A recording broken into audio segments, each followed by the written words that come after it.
আবহাওয়ার খবর জানতে চলে যাচ্ছি সহকর্মী মার্জিয়া প্রেয়সীর কাছে। প্রেয়সী, আজকের আবহাওয়া নিয়ে আপনার কাছে কি তথ্য আছে, আমাদের বিস্তারিত জানান। আখি, আপনাকে অসংখ্য ধন্যবাদ। দর্শক, এই মুহূর্তে আপনাদেরকে আজ এবং আগামী 24 ঘন্টার আবহাওয়ার সর্বশেষ তথ্য সম্পর্কে জানাবো।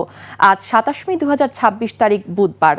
আবহাওয়া অফিসের দেওয়া সর্বশেষ পূর্বাভাস অনুযায়ী আমরা যা দেখতে পাচ্ছি তা হলো আগামীকাল ঈদের দিন রাজধানী ঢাকা সহ দেশের কোথাও কোথাও একটি অস্থায়ীভাবে দমকা হাওয়া সহ হালকা থেকে মাঝারি ধরনের বৃষ্টিপাত হতে পারে। সেই সাথে সারা দেশের কোথাও কোথাও ভারী থেকে অতি ভারী বর্ষণেরও কিন্তু প্রবল সম্ভাবনা রয়েছে। ঝড় সতর্কীকরণ কেন্দ্র থেকে আমরা যা দেখতে পাচ্ছি তা হলো লঘুচাপের বর্ধিতাংশটি পশ্চিমবঙ্গ থেকে উত্তর বঙ্গোপসাগর পর্যন্ত বিস্তৃত রয়েছে এবং এর প্রভাবেই কিন্তু কাল ঈদের দিন সারা দেশে বৃষ্টিপাতের এই প্রবণতা দেখা যাবে।